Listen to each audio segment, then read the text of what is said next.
Our virtual parliamentary session with the spokesperson for Parliament, Moloto Mothapo, to find out how Parliament is finding virtual meetings. Moloto, good evening to you. Are you finding that most MPs are now able to actually get used to the idea of meeting virtually, or are there still some camera angles that need a bit of work? Yeah, no, absolutely. Thank you very much, Stephen, and to the viewers. Absolutely, we have come a long way. We are on the 115 a virtual meeting of committees since we started about 4 weeks ago. So we have been doing very well. There were teething problems, members getting to grip with the virtual video platform. We've had, the issues of connectivity because, as you know, some of the members are connecting from, rural villages, remote rural villages. But, despite all those challenges, we have managed to sort some of them where we can. And everything has been going very well.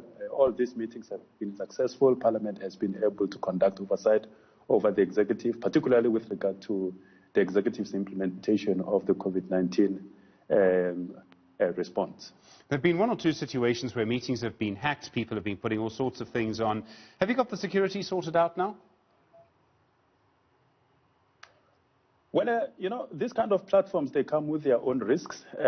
These kind of things that have happened, unfortunate, and of course we condemn them, but they are not unique to the South African Parliament. You would have seen that in parliaments like the UK, such things happened. But they are continuing to use Zoom. Even as we are conducting an investigation as to what would have happened, what could have happened with regard to that incident that you are referring to. But we are confident that going forward, we will put all the necessary security measures. We have tightened our ICT system to ensure that there's not going to be any such kind of disturbances or disruptions of the parliamentary meetings. As you will be aware, we are looking forward to the first hybrid sitting of the National Assembly next week on Wednesday. Where some ministers, particularly those who are at the forefront of government's response against the COVID-19, will be appearing before Parliament to answer questions. A week later, we will be having a meeting again of the first meeting, which is 100% a virtual sitting of the National Council of Provinces, where the sitting will be considering the division of revenue bill.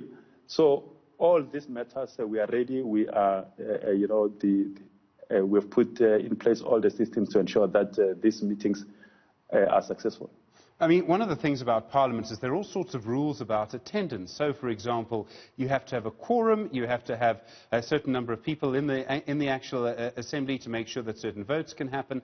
Are you able to manage all of those rules? I mean, how do you manage a quorum? What happens if a member is sort of there on the Zoom but isn't actually sitting in his chair? Yeah, we have got systems in place. We are putting final touches to all that, because of course you are right that there has to be a quorum, and the platform that the virtual platform that we'll be using will ensure that it has got necessary functionalities to record the attendance of members of Parliament. You know that most of these platforms, especially Zoom and MS Teams, they do show the active participants. That will be regarded as a sign or an indication of the attendance of members of Parliament. But with regard to the other areas of parliamentary business, for instance, the translation, sign language translation, the language translation, the remote voting, those are the issues that we are finalizing our arrangement on to ensure that by the time we meet, we have them sorted.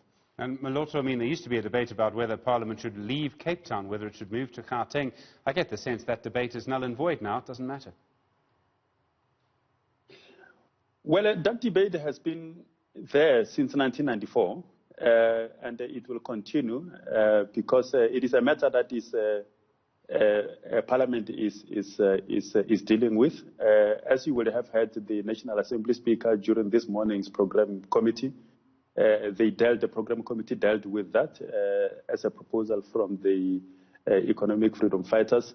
There is a process that was conducted by Parliament to look at the feasibility of that happening. How much is Parliament going to save?